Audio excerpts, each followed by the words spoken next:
Hi, I'm Kevin Thompson. Welcome to Beyond the Fundamentals. In this video, we're going to use the pattern of romantic projection in relationships to help us explain and understand spiritual growth journeys, including delusion, disillusionment, and especially the concept of what is often called deconstruction, though that term can be very misleading. Religious romantic projection is unavoidable. Everyone goes through it, but not everyone comes out of it, which is what kind of makes it dangerous. Understanding it is the first step in setting yourself up to escape its clutches. Romantic projection is a phenomenon of the mind where individuals project their desires, their expectations, or ideals onto a new partner during the early stages of a relationship. This often occurs unconsciously, and it's influenced by personal experiences, unmet emotional needs, and fantasies about love and relationships. The key characteristics of romantic projection are idealization, fulfilling unmet needs, selective perception, you don't see everything, you just see what you want to see, overinterpretation, and it's usually temporary.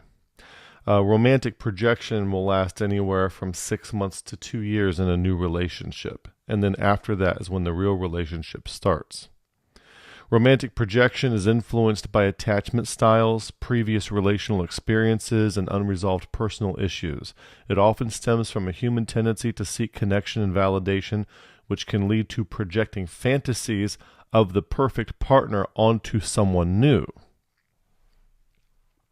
So it has challenges and risks that come along with it. Among those are disappointment. When the projected ideal doesn't align with the partner's actual behavior or personality, it can lead to frustration or disillusionment. Missed red flags. Focusing on an idealized image might cause individuals to ignore warning signs of incompatibility or unhealthy dynamics. And unrealistic expectations. Projected expectations can put pressure on the partner to live up to an unattainable standard. A healthy approach to avoid pitfalls of romantic projection, psychologists recommend somatic awareness. Be aware of your own projections and assess whether they align with your partner's real traits and actions. So somatic awareness is going to be including knowing how your body is feeling and where it's feeling it and whether it's anxiety or fear. Be very much in touch with that. Have open communication. Discuss expectations and perceptions with your partner or maybe with a confidant or a therapist or something like that. And time, allow the relationship to develop organically, giving time to truly understand each other beyond initial impressions. Now, the real relationship does not actually begin until the period of disillusionment has run its course. This duration is typically 6 months to 2 years, and the process is gradual. It's not all at one time. Physiologically, humans are very much a part of the animal kingdom. At a basic physical level, your body wants to do everything an ape's body wants to do. It's our capacities for shared fictions and psychotechnologies that practically separate us from the rest of the animal kingdom. So let me double click on these shared fictions and psychotechnologies just for a second. Shared fictions are things like monetary currency, property lines, corporations, verbal labels, etc. These are not really real, but they are great. They're a great aid in coordinating civilization. The downside of shared fictions is that we also have the capacity to invent shared fictions that aren't so useful. We can invent them out of thin air. And we can make up arbitrary word combinations which have no correlates in reality, but can be powerful when shared with an in-group.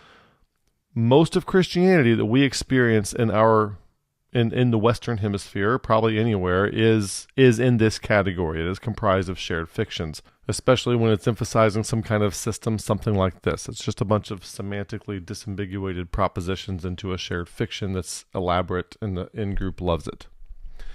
Now, psychotechnologies. What are psychotechnologies? The most common psychotechnologies are language, using it right now, literacy, the ability to read and write, and numeracy, the ability to count and do math, those sort of things. Those are psychotechnologies. We can do them. Most animals can't do them, at least not very well. Psychotechnologies leverage the innate capabilities of the mind in a way that brings higher degrees of complexity within the grasp of apprehension. Okay? So while these capabilities, such as shared fictions and psychotechnologies, while these capabilities are amazing and very useful, they also enable us and tempt us to create reality bubbles that exist only in people's minds and are reinforced when they are shared in agreement with others. This is where religious romantic projection comes into the picture. Religious romantic projection is when people interact with the idea of God, but instead of interfacing with real God, they are interfacing with a fantasy projection of God that exists only in their mind and in the minds of those who share in the fantasy and the shared fiction. When a person converts to Christianity, or when we say they do, in the nominal sense, they are converting to a romantic projection, not actual Christianity. It's kind of impossible to do so. It's not until the person is disabused of this projection that being a Christian is even possible. People should not fear this phase or think that it's necessarily evil or bad. It is almost universally a necessary step on the path to actually being Christian. Now, note on the side here that I never said that anyone was on their way to hell until they're disabused of the projection. I know some people heard that, but that's not what I said. People always hearing things that I don't say. When people move laterally from like Calvinism and Arminianism to Provisionism, or from Baptist to Methodist, or from covenantal theology to dispensationalism, or from Catholicism to the charismatic movement, or from Mormonism to Presbyterian, or from New Age to Christianity, or from Wiccan to Baptist. Now all these, they could go in either direction, one way or the other, and it wouldn't be any different whatsoever. They are not leaving the romantic projection phase of religion. They are simply making a lateral move from one religious romantic projection into another. This is what Paul referred to as children being tossed to and fro with every wind of doctrine. Now, the metanoia, it gets translated as repent in the Bible. The metanoia, commended so many times in Scripture, is a departure from the projection level altogether. It's not a lateral move.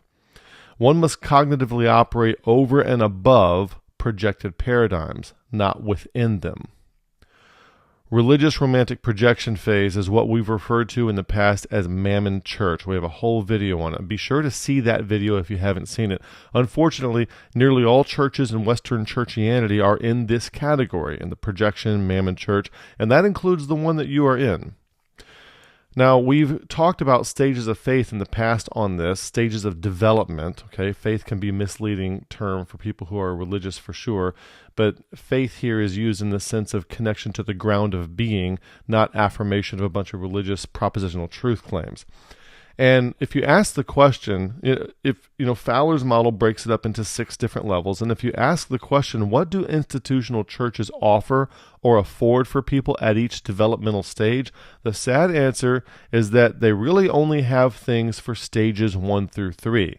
Churches do not offer anything for stage 4, 5, or 6. There's nothing for them there. Okay, so what does that mean? When a person starts to develop to that level of capacity and awareness, they suddenly stop feeling like they fit in at church. They stop feeling like there's a good church. It used to be easy to find a good church, and now I can't find one, and there's nothing here for me. And they find themselves not really getting a lot out of it. Now, this is not your fault, okay? Some people say just buckle down and love the pastor and do the thing anyway. And really, we need to have something that is for people who are past stage 3. And the simple truth is that we don't. If you're sitting in a church somewhere and you're finding that it's not really working out for you, you're not getting something out of it like you used to, and it just kind of seems fake and like everybody's saying lines in a play, that's because you're probably at this phase and it's time for you to go. Okay, and that's why Beyond the Fundamentals exists, exactly for people like you, like us. Okay, that's why we're here. That's why we're doing what we're doing. Just as in romantic projection, religious romantic projection has the same characteristics of idealization, fulfilling unmet needs, selective perception. Everything seems so wonderful for, maybe 20 years when you're in this church. Overinterpretation and hopefully it's temporary, although sadly it is not temporary for some people. Once the temporary phase runs out, which is sometime typically between the ages of 30 and 40, could be earlier for some people, could be later for most people. Sometime, if it hasn't happened by 40, probably not going to happen. Okay? So when they get to that stage of kairos or liminality, if you're dealing with somebody who's 40 or over, typically, here's the 6 different kinds of people that you're going to have. You're going to have the Peter Pan. They never leave the romantic projection. They stay a child. Then you have the ostrich. They stick their head in the sand. They're in denial. They ignore reality. And I know the research shows that ostriches don't actually do that, but take the analogy anyway. You have the imposter. They stay for the benefits. These are people like John MacArthur and John Piper who probably know that Calvinism is a sham, but they make a good living off of it, so they keep doubling down on it. Okay. You have the cynic. They've been spoiled by the philosophy of the romantic projection, and they turn to something like a cynical version of atheist, and then they throw the baby out with the bathwater. That's what most people are afraid of happening to them when they hear deconstruction. That's really the only version that they know about. And I'm not saying that all atheists are made this way or are the result of that process. That is just one road to atheism. So make sure you understand me when I say that. The 5th version we have is the paralytic. They are aware but not able. Okay? And then what you want, the 6th kind, is the sage, where you are aware and able. You become Giuseppe Scampato, the sea turtle over here who finally makes it to adulthood. Very few sea turtles make it to adulthood. Out of 1,000, maybe one, anywhere between 1 and 4 will make it to adulthood on average. And few there be that find it. Narrow is the gate, and few there be that find it. And this is what we want. We want to make it to the sage stage. As the adult is to the child, so is the sage to the adult. So there is another, once you're an adult, there is another growing up phase that you have to do. And it's pretty easy to spot when you have full-grown adults who aren't there yet. They're still in the child phase of adulthood, if you will. So that's what we're aiming for. We want to be that 6th one, but those are about 6 different kinds of people that you're going to meet after 40, after the religious romantic projection phase should be over, chronologically speaking. The crossover point of liminality means like a doorway, a crossover point, threshold. The crossover point of liminality during this time of personal kairos is what people encounter when they go through what is often called deconstruction. This crossover point cannot be avoided or circumvented for anyone who will truly follow Christ. In other words, this kind of has to happen. You have to be in the cocoon of the projection for a while, and then you have to find your way out. It has to be that way. The chicken has to come in the egg, and then it has to hatch out of it. The butterfly has to be in the chrysalis, and then it has to come out of it. You have to spend some time in the romantic projection phase before you are ready to come out of it. It must occur. One cannot follow Christ when they are left of bang on this narrow gate. Okay, when I say the phrase left of bang, what I'm referring to is left of bang can refer to any significant event or moment that can occur. For example, it is always an event that caused major change characterized thereafter by being referred to as the focal point of before and after. What do you mean? Like in New Orleans, people talk about before and after Katrina. So Katrina would be the bang in that instance. People talk about before and after 9/11, when the World Trade Center and the Pentagon and Flight 93, all those things happened. People talk about before and after COVID. Oh, but before COVID it was this, after COVID it was this. Those are points in time where things change in an irreversible way, and it's a before and after component. And so the bang issue here would be the moment or the period of time where you are leaving the religious romantic projection and you're going to go turn into one of these 6 things, right?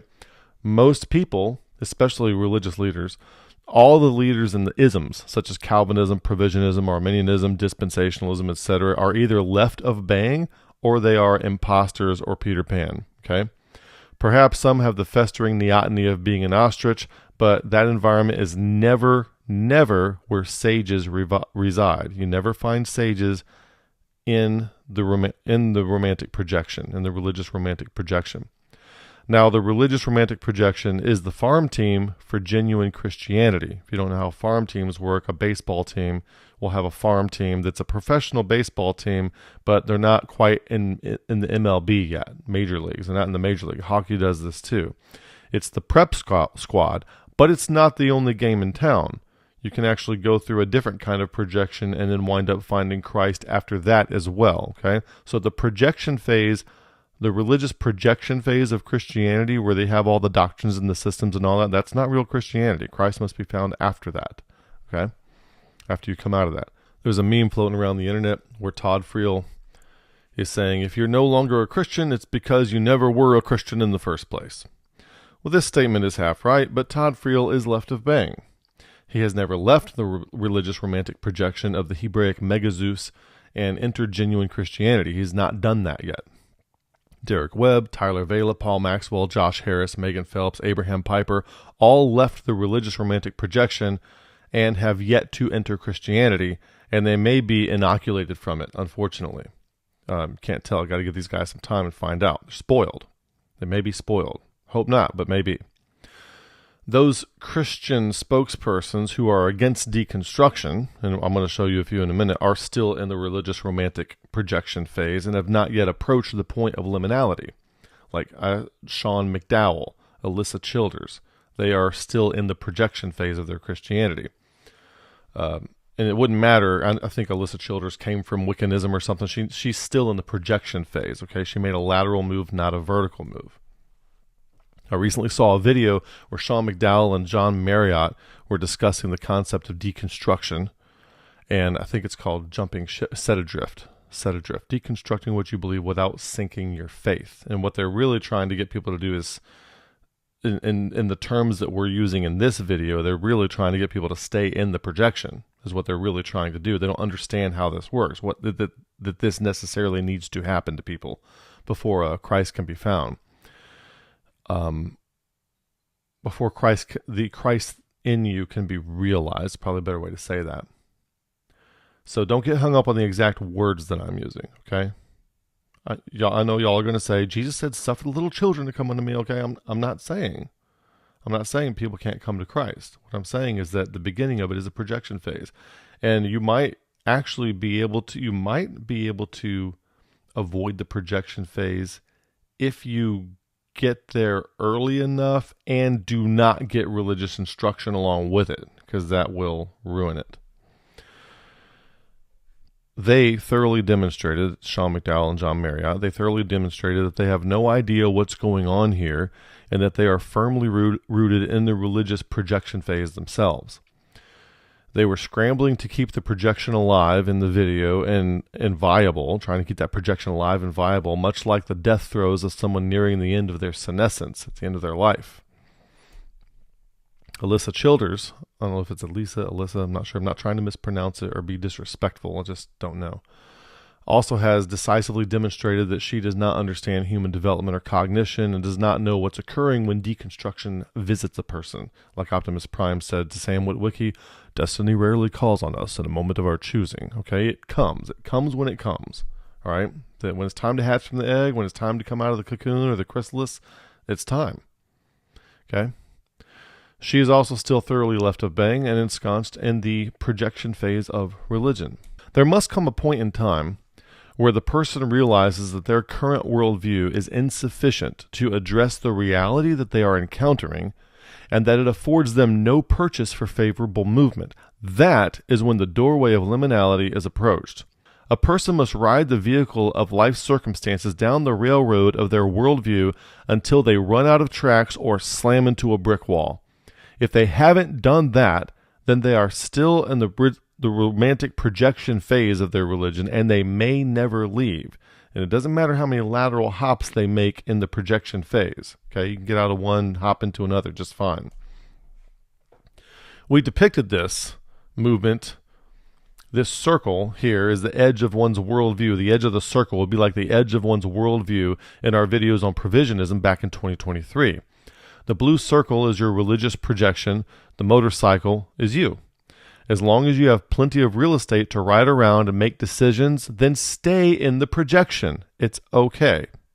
If If you're listening to this and you have no idea what I'm talking about, you're probably in the projection phase. Everyone who's left the projection phase, you know exactly what I'm talking about. You don't need this explained. And but you're probably like, oh, this is what I'm feeling. I didn't have the words to put to it. Okay. But if you have no idea what I'm saying, you think I'm way off my rocker, you're still in the projection phase, and it's okay to stay there. Enjoy it. Stay there, okay? Just like a child, you ever wish you could go back and enjoy your childhood before you had to take on adult responsibilities? Enjoy the projection phase. It's okay to stay there. Ride it out. Use up all that real estate. It's not good to try to pick unripened fruit to make people come out of the projection phase before they are ready. It's like making a chicken hatch too early or a butterfly come out before they fully formed. You'll have to wait until circumstances bring you to a situation that cannot be adequately addressed from within the projection. Like what you think is feasible, what you think is right and wrong, all the rules. You come across something that does not work for the circumstance that you're in. Okay?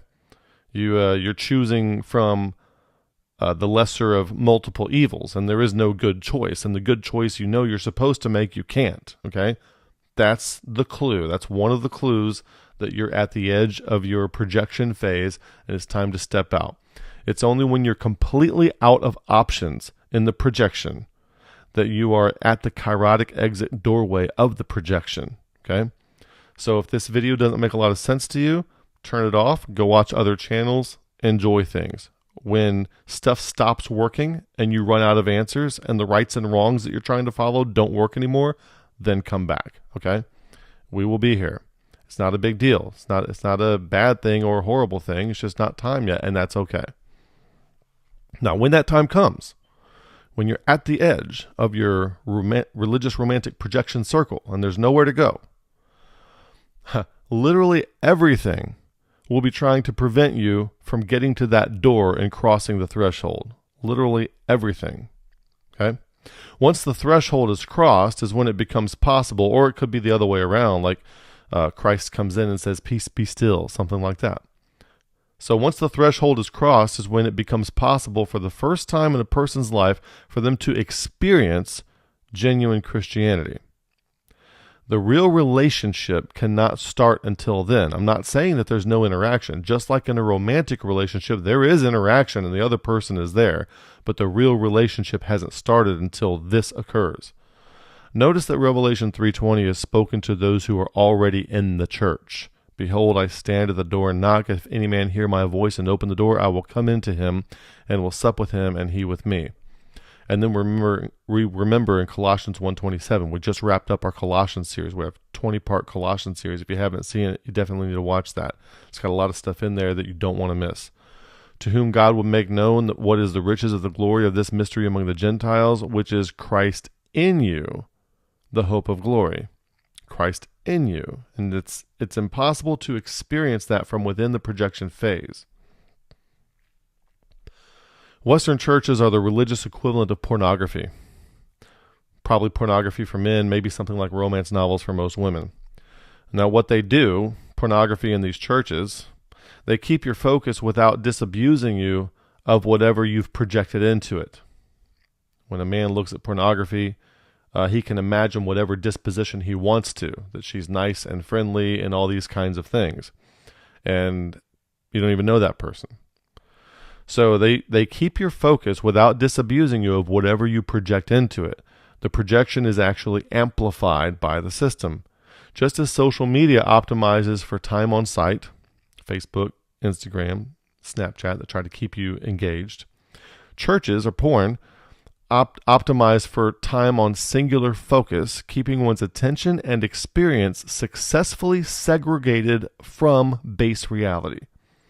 Now, when it comes to relationships, you need to have experience in base reality with real people. If you're looking for a wife, you need to talk to real women and have real relationships. If you're looking for a husband, you need to talk to real men and have real relationships. Probably not romance novels. Okay, and church does the same thing. It serves as a buffer between the person and reality. It's interesting to hear a church person look at somebody who's addicted to something like, say, a drug or alcohol or something, and they'll say, well, why, that's just separating you from reality. Why don't you come back to reality and put that stuff down and be sober-minded? And we don't realize how hypocritical that is, because their religious romantic projection is doing the same thing for them, just like a drug, and they are just as addicted and can't put it down. Insulates you from reality, which is not what a good paradigm should do. Keeps you segregated from base reality. In this way, they are precisely addictive substances because they give to us a pleasurable, secure, reassuring feedback loop that does not make us more responsive or interactive with reality. And that's what alcohol does for somebody. It gives them a nice, reassuring feedback loop that insulates them from having to think about or deal with their problems. But guess what? The problems are still there, and the alcohol is not helping. And I was just talking to somebody on the phone today who there's problems in life, there's dysfunction in families, and the religion has been there the whole time, insulating us from reality, and guess what? It's not helping. And now we have all kinds of issues and problems and things we don't understand coming up in the generation under us. And guess what? It's because we've been using religion to insulate ourselves from reality rather than actually engage with reality.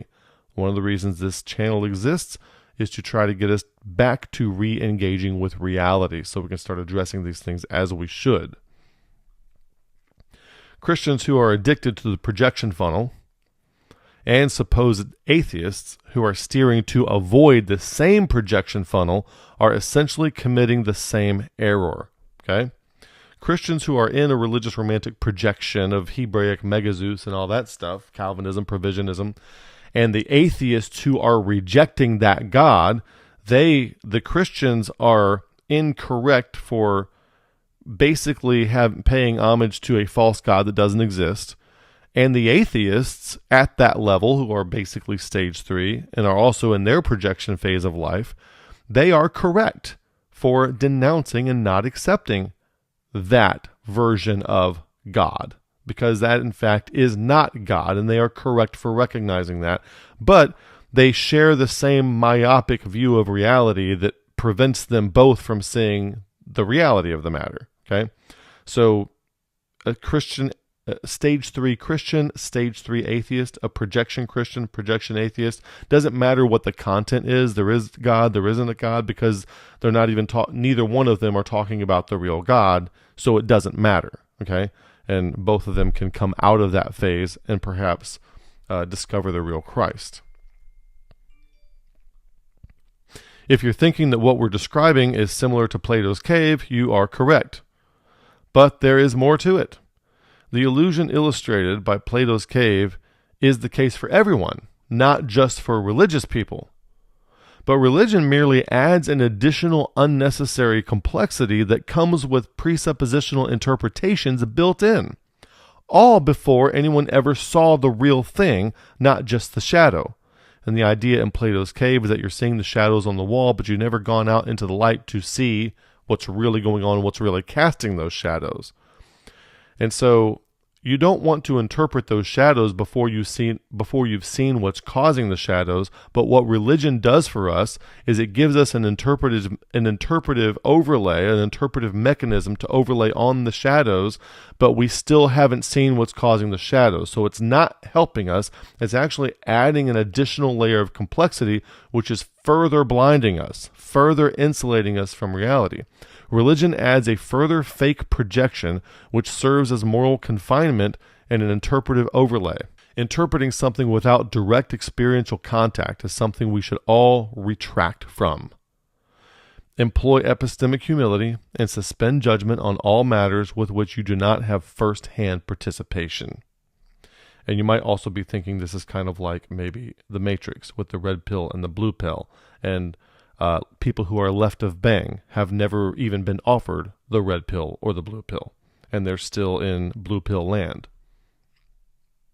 On this channel, we've done a lot of videos explaining why Calvinism is wrong or unscriptural. The problem with me doing that on this channel is that while it's helpful and correct to some degree within the scope of propositionalism and with a projection of Hebraic megazeus, those kinds of videos reinforce and bolster the inertia of the projection phase of religion, And even though they're out of Calvinism, they stay in the projection phase longer, and I might have inadvertently actually prolonged people's projection phase, which is something I did not want to do, but it's also something I did not know about at the time. So we can easily get people out of Calvinism all day long, but the more important and more meaningful goal would be to get them out of propositionalism altogether and religious projection altogether, instead of just swapping out one delusion for a less dissonant delusion. See Matthew 12:45, for example. You get the one demon out, 7 worse ones come back in. And it's almost better that the projection phase is more absurd and abrasive, because you might be more likely to come out of it if it is. Where are you on your journey? It's easy for me to produce a short one-size-fits-all video, but if you would like these principles and domain fluencies to be applied to your personal situation, you can book a paid one-on-one session with me. The way to do that is to go to the website, beyondthefundamentals.com, scroll down to where it says book a one-on-one consultation. And if you like these videos and would like to support the channel, please go to the donate page at Beyond the Fundamentals website, which is also linked below. If you'd like to see more content like this, consider doing that. Go to beyondthefundamentals.com and click on the donate tab in the menu. And we're going to conclude the video here. Thanks for watching. May the Lord bless you, and good day.